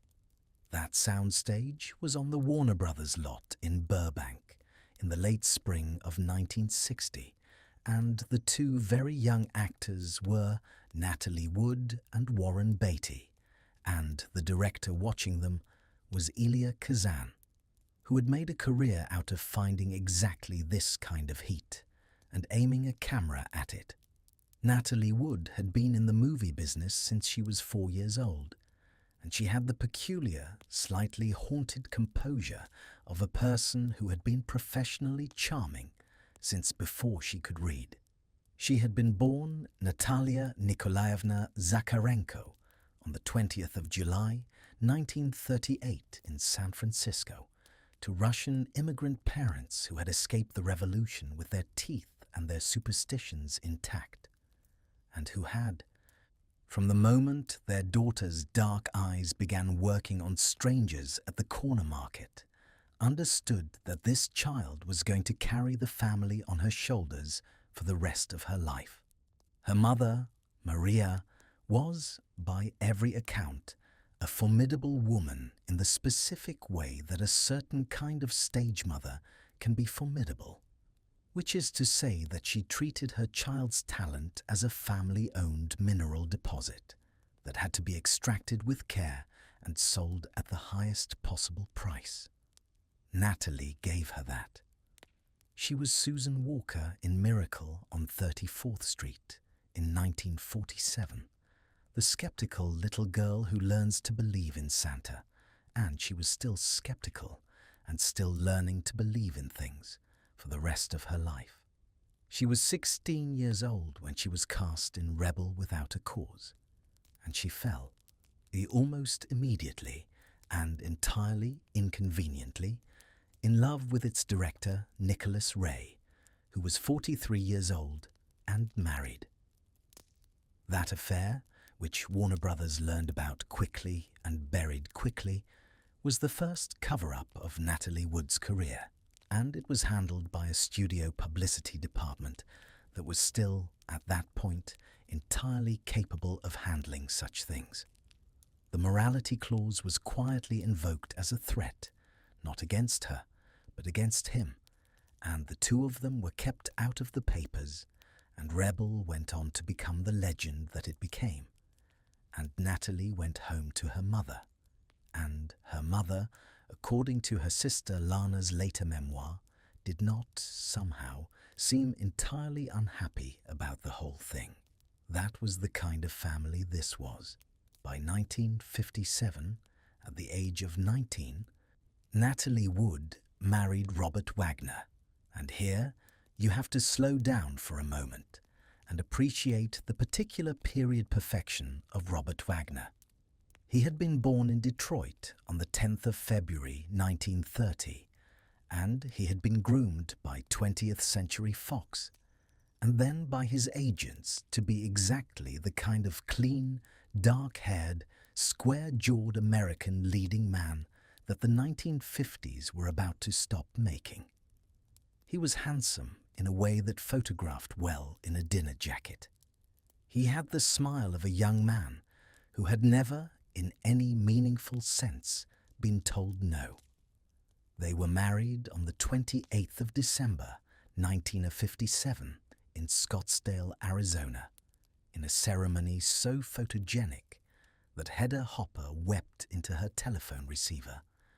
And for about 3 years, they were the official young royalty of a Hollywood that was quietly beginning to notice it had run out of young royalty. And then Splendor in the Grass happened. The film was written by the playwright William Inge, and it was set in rural Kansas in the 1920s. And it was about two teenagers who love each other desperately and are not permitted by their parents and their town and their own panicked nervous systems to do anything about it. Kazan cast Natalie Wood as Deanie Loomis, and he cast, as the boy she could not have, a 22-year-old unknown named Warren Beatty. Warren Beatty had been born Henry Warren Beatty on the 30th of March, 1937, in Richmond, Virginia. His older sister was already famous. Shirley MacLaine had been a Hollywood star for 5 years by the time her little brother arrived on a Warner Brothers soundstage, and she had, with the particular affection of older sisters everywhere, essentially refused to help him on the grounds that he should figure it out for himself, which he did. He had studied at Stella Adler's studio in New York. He had done some television. He had a very particular way of looking at the person he was talking to that made the person he was talking to feel, briefly, like the most interesting person in any room, including rooms that contained people significantly more interesting than they were. He had, in other words, the single most useful social talent a young actor in 1960 could possibly have acquired. And he used it on everyone, constantly, and with what his contemporaries would later describe as a sort of impartial, generous, slightly terrifying hunger. Kazan, who had seen everything and understood everything, cast these two young people opposite each other on purpose. He had watched them read together, and he had seen whatever was already in the room between them. And he had decided, in the quiet way that only a director of his generation could have decided, that he was going to put a camera on it and let it happen. He did not tell the studio. He did not tell Robert Wagner. He simply rolled film. The affair began, by most accounts, in the early months of 1960 on the soundstage, in the warm yellow light of a Burbank autumn among the painted Kansas wheat fields and the plaster of Paris clapboard houses. And it unspooled from there with the particular unstoppable momentum of two people who have mistaken the film they are in for their actual lives, or possibly the other way around. Natalie told friends she had never understood what she was supposed to be feeling for Nicholas Ray, or even for Robert Wagner, until she understood what she was feeling for Warren. Warren, to his friends, said less, which was already his method. Robert Wagner, who was not on the soundstage, found out the way husbands usually find out, which is slowly and then all at once. And by June of 1961, the Wagners were separated, and by the spring of 1962, they were divorced. And Splendor in the Grass, released in October of 1961, was a hit, and Natalie Wood was nominated for her second Academy Award, and Warren Beatty was, essentially, overnight, a movie star, and neither of them, somehow, ever really recovered from the film they had made together, which is the kind of thing that happens when a director like Kazan decides to aim a camera at your private life. What followed, for Natalie, was a long and not always visible period of trouble. She was 23 years old and famous and divorced, and in love with a man who was, you have to understand, already demonstrably incapable of being in love with only one person at a time.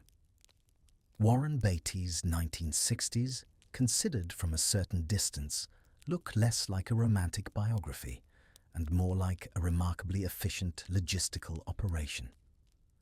He was engaged, briefly, to Joan Collins in 1960, and she would later write, very frankly, about the abortion she had in 1961, at a time and in a country where such a decision was not only private, but legally precarious.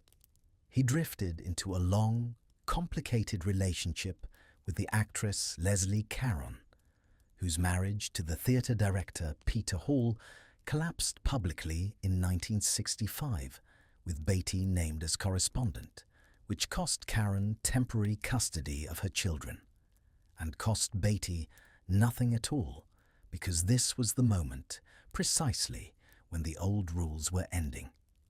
He was, briefly, and this one still startles people, involved with Vivien Leigh in 1961 during the London production of The Roman Spring of Mrs. Stone, a film in which he played, not coincidentally, a beautiful young man who destroys a fading older woman.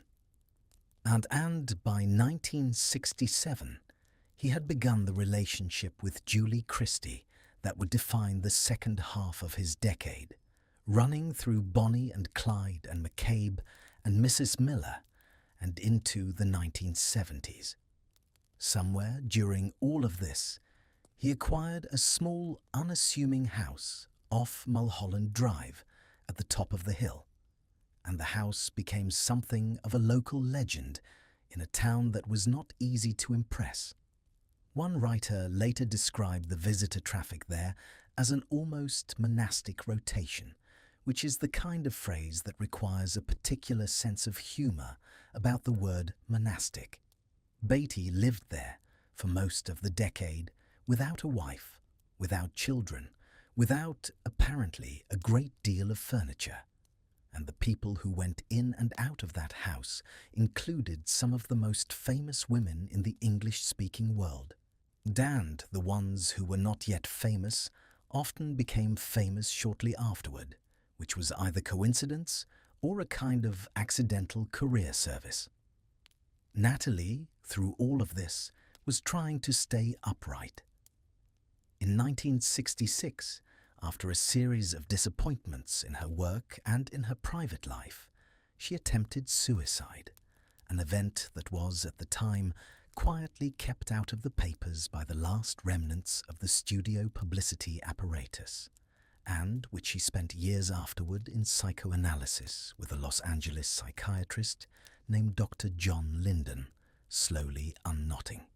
In 1969, she married the British producer Richard Gregson, and in 1970 she gave birth to her first daughter, Natasha. And in 1971, she walked into a room in her own house and found her husband on the telephone with her secretary, was saying things that clarified the situation permanently, and she filed for divorce that week. And in 1972, in one of the more strangely beautiful small plot twists of this entire decade, she remarried Robert Wagner on a boat off Catalina Island, in a ceremony so quiet that most of Hollywood learned about it from the papers. They had not seen each other romantically for 11 years. They had each lived whole other lives in the interval. And yet, there they were, on the water, exchanging vows to the same person they had first married at 19, as if the entire decade had been a long, strange detour on the way back to something they had not quite finished saying. The thing about this whole triangle, and the reason it matters for the story we are telling tonight, is that the fixers were not, this time, trying particularly hard to hide any of it. Dick Lederer, who ran publicity at Warner Brothers through this period, and later the agent Stan Kamen at the William Morris office, who handled Beatty with a kind of grown-up tolerance, did something subtly different from what Eddie Mannix would have done. They did not bury the Beatty affairs. They polished them. They presented Warren Beatty's private life not as a problem to be managed, but as a feature of the product, the way a car dealer points out the leather seats. A male star's promiscuity in the early 1960s had been something a studio would pay a great deal of money to cover up. A male star's promiscuity, by the late 1960s, was something a studio would pay a great deal of money to imply. That is the quiet, seismic shift this triangle lived through, without, I think, ever quite realizing it. Years later, the journalist Peter Biskind would publish a Beatty biography in which he claimed, based on his own odd arithmetic, that Warren Beatty had slept with 12,775 women over the course of his life, a number that Beatty himself denied. And that reads, honestly, less like a count than like a punchline. And the point for us tonight is not whether the number is right, and certainly not whether the number is admirable, because it is neither. The point is that by the late 1960s, you could print a number like that in a book about a living movie star, and he could sue you or not sue you. And either way, no career was going to end over it, and no studio was going to buy the negative back from the photographer. The moral economy had quietly inverted, and nobody had sent out a memo. Beatty, who had spent his entire adult life so far declining to marry, would eventually marry exactly once, to Annette Bening in 1992, and he would, by all accounts, be a devoted and astonishingly domestic husband for the rest of his life, which is the kind of ending nobody in 1962 would have predicted, and which is the kind of ending human beings stubbornly keep having anyway. And Natalie Wood, on a boat off Catalina in 1972, holding hands with Robert Wagner again, was about to begin the last chapter of her own life, a chapter this script will not enter tonight, because it happens after the door of the 1960s has closed behind her. Tonight, we leave her there, on the water, in the soft gold evening light, with the island behind her, and the slow Pacific swell under the boat, and the odd, peculiar hope that sometimes, in Hollywood, a story really does end by circling back to where it started. And meanwhile, across town, in a Brentwood driveway, a black Mustang fastback with a modified 390 engine was idling at the curb of a house it should not have been parked in front of. The Mustang belonged to Steve McQueen, and it was not supposed to be there. And nobody, at this point in the decade, was going to do very much about it. Terence Stephen McQueen had been born on the 24th of March, 1930 in Beech Grove, Indiana, to a mother who struggled and a father who left. And his childhood after that had the kind of texture you do not entirely outgrow. He spent time in a reform school in Chino, California, the Boys' Republic, which he later credited, in his gruff and slightly sentimental way, with saving his life. He joined the Marine Corps at 17. He went to New York, studied acting under Sanford Meisner, paid his rent with odd jobs, and drifted in the late 1950s into television and then into film with the quiet, coiled, slightly dangerous screen presence that made him almost immediately impossible to look away from.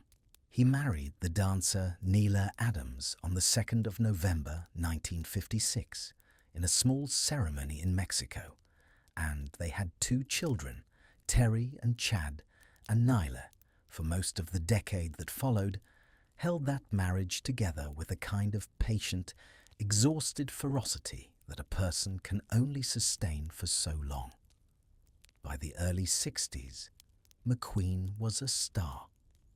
The Magnificent Seven in 1960, The Great Escape in 1963, with its motorcycle jump, that was not really his, but that he did not especially mind people thinking was his. The Cincinnati Kid in 1965, Bullet in 1968, with the car chase through San Francisco that essentially invented the modern car chase. He had a Ferrari 250 GT Lusso that Nelly had bought him as a gift, a house in Brentwood, a growing collection of motorcycles that eventually required its own outbuilding, and a cocaine habit, and a marijuana habit, and a habit, apparently, of finding married women genuinely more interesting than the project of remaining married himself. He had an affair during the filming of the Thomas Crown Affair in 1968 with his co-star Faye Dunaway, which was the sort of affair that 2 extremely attractive people seem to have almost as a byproduct of being photographed together in expensive clothing. He had, according to various credible memoirs, other affairs with Sharon Farrell and a rumoured one with Lauren Hutton, and he was, in the last year of the decade, beginning to notice a young woman named Ally McGraw, who was married to the producer Robert Evans, and who would, in a few short years, on the set of a film called The Getaway, become the second Mrs. McQueen in a piece of domestic arithmetic that the 1960s had quietly set up and the 1970s would finish. Nyla, who was not a saint and did not claim to be, had her own quiet affair during this period with the actor Maximilian Schell. And in 1971, in an episode that the McQueen household would afterward refer to only obliquely, Steve forced her to confess it at gunpoint in their own bedroom, an event that the studio apparatus, such as it still was, entirely kept out of the papers, and an event that would effectively end the marriage. It is worth saying, because we have spent most of tonight talking about men, that Neela Adams survived Steve McQueen and outlived him by more than 40 years, and wrote about all of it with an even, forgiving honesty that I think, quietly, is one of the more remarkable achievements of the decade we are describing. McQueen, for all his self-destruction, had at least one piece of astonishing luck. He had been invited on the night of the 8th of August 1969 to a small dinner party at a house on Cielo Drive above Benedict Canyon. And he had told his hairdresser Jay Sebring that he would try to stop by, and he had, in the end, gotten distracted by a woman and not gone. We will return to that house in a moment, because the people who did go did not come home. Before we do, spare a brief thought for Paul Newman, who belongs in this story not because of what he did wrong, but because of what he appears stubbornly not to have done. Newman was born on the 26th of January, 1925, in Shaker Heights, Ohio. He married Jackie Witter in 1949, divorced her in 1958, and on the 29th of January of that year, married Joanne Woodward, whom he had met in New York years earlier, and remained married to her until his death 50 years after that. Newman is typically cited in any fair accounting of 1960s Hollywood as the one who did not, the one who went home, the one who, when asked once why he had never strayed, delivered the sentence that every magazine editor in America has since reprinted at least twice, which was, roughly, that he did not see why he would go out for hamburger when he had steak at home. It is a charming line. It is also, like every charming line a famous man has ever delivered about his marriage, probably a slight simplification of the actual private record. There were, during the filming of From the Terrace in 1960, whispers about Newman and his co-star Ina Balin. Whispers that Joanne Woodward, by all accounts, confronted privately and decided, privately, to forgive. And the marriage afterward appears to have settled into the long, stubborn, unglamorous competence that is its own kind of love story. Newman spent the rest of his life uncomfortable with his own beauty, uncomfortable with fame, embarrassed by being asked about either one, and he quietly built, in his later years, a food company whose entire profits went to charity because he could not think of anything else to do with the money. There is nothing here for the fixers to fix, which is, in a decade like this one, its own form of miracle. And then there is Roman Polanski, who is the last person we need to put in the room before we turn off the lamp.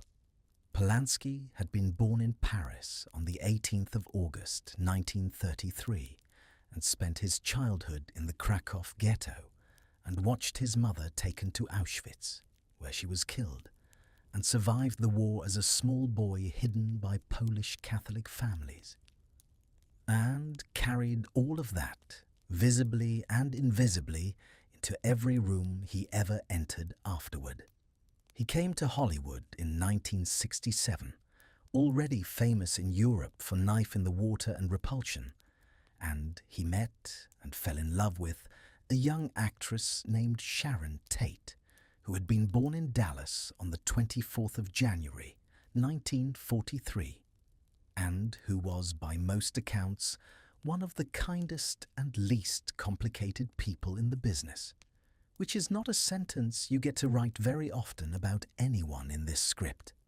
They married on the 20th of January 1968 at the Chelsea Register office in London, she in a cream miniskirt, he in a high-collared Edwardian jacket, both of them grinning, and they rented a house at 10,050 Cielo Drive from the agent Rudy Altobelli, and they filled it with friends. Their circle included the hairdresser Jay Sebring, who had been Sharon's boyfriend before Roman, and who remained, without drama, part of the household.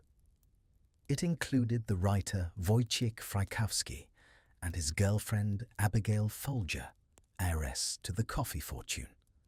It included, at various distances, Bruce Lee, who had briefly been Sharon's karate instructor.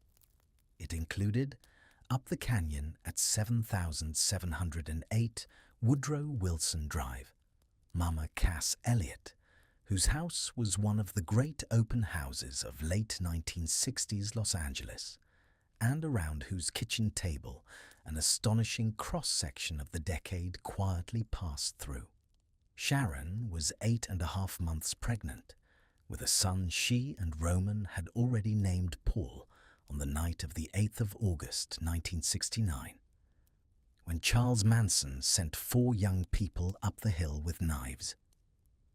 Roman was in London, finishing work on a script. Jay Sebring was there. Frykowski and Folger were there. A young man named Stephen Parent, who had simply come to visit the caretaker, was there.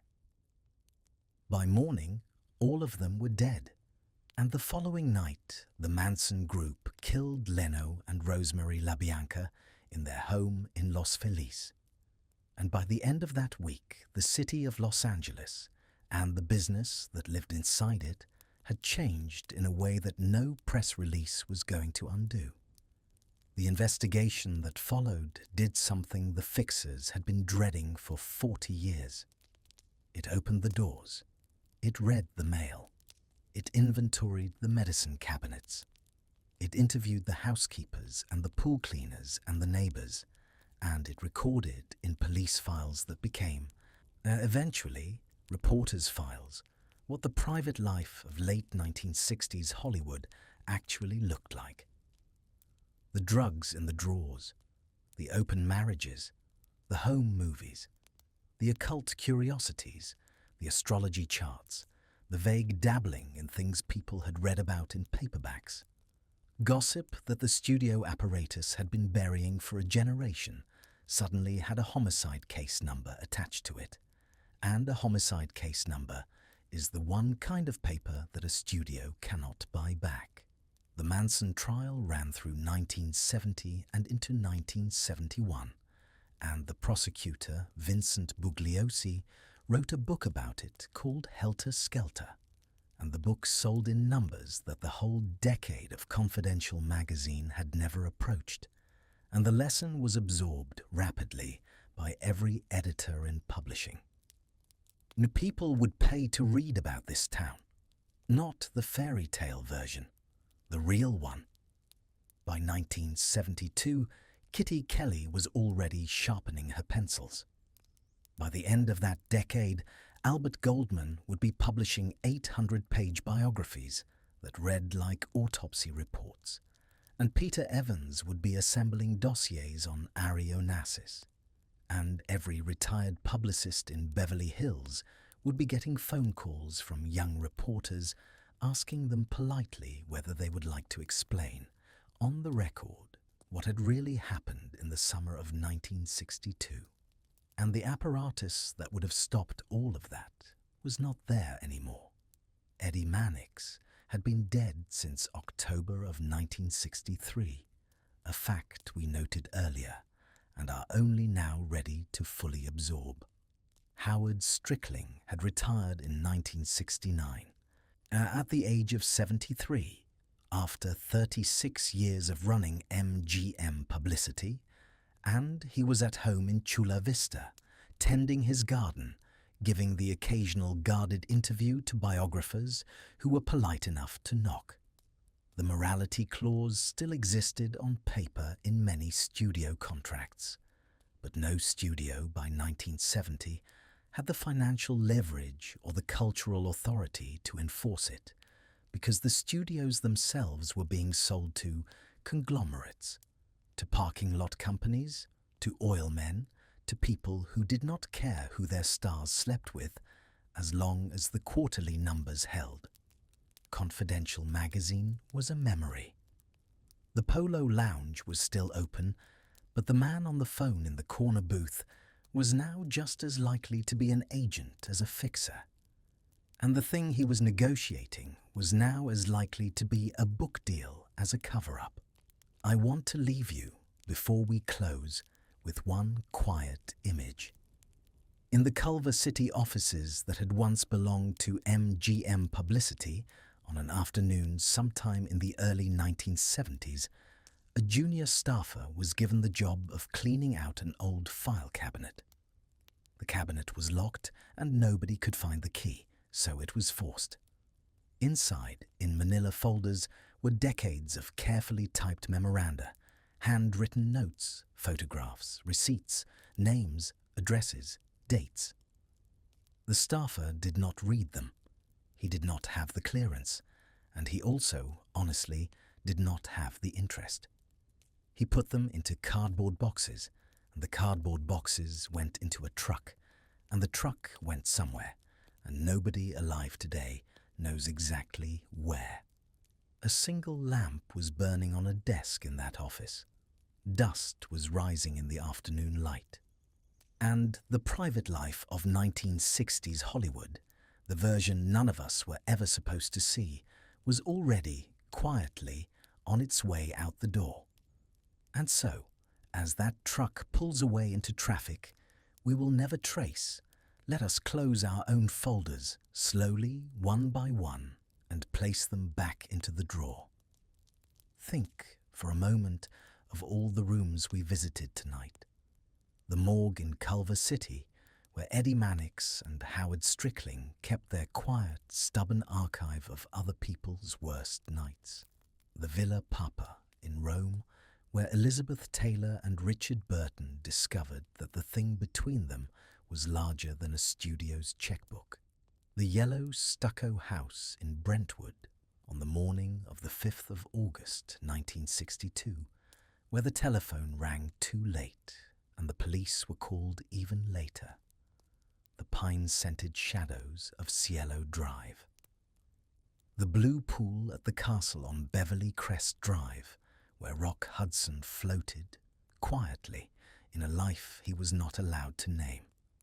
The Warner Brothers soundstage in Burbank, where Natalie Wood looked at Warren Beatty for the first time, and Elia Kazan, watching her face, decided he would not call cut. These were ordinary people, in the end. Stubborn, tired, beautiful, frightened ordinary people, doing extraordinary work by day and carrying unglamorous secrets home by night. They loved badly. They loved beautifully. They loved sometimes in the only ways the decade allowed them to. They were not villains and they were not saints, and it is not our job half a century later to hand down a verdict on any of them. They were doing their best with what they had, which was a great deal of money, a great deal of pressure, a great deal of loneliness, and almost no privacy at all. The fixers who protected them were not heroes, but they were, in their strange and complicated way, custodians of a private world that will never, ever exist again. We are not going back to it, and maybe, on balance, that is the right thing. But we can still, gently, understand it. Tonight, as you lie in your warm bed, with your phone face down on the nightstand and a fan humming softly in the corner, maybe spare a quiet thought for all of them. For the starlets who caught the late flight to Tijuana and came back and went to work on Monday and smiled for photoplay. For the agents who answered the phone at 3 a.m, because that was the job. For the wives who knew and stayed and kept the house running. For the men and women who loved the wrong people in the wrong decade, in a town that was never, ever going to let them say so out loud. Somewhere tonight, the Santa Ana winds are moving through the canyons above Los Angeles, the way they have for 100 years, the way they will for 100 more. A single lamp is burning in a window on a quiet street in Bel Air.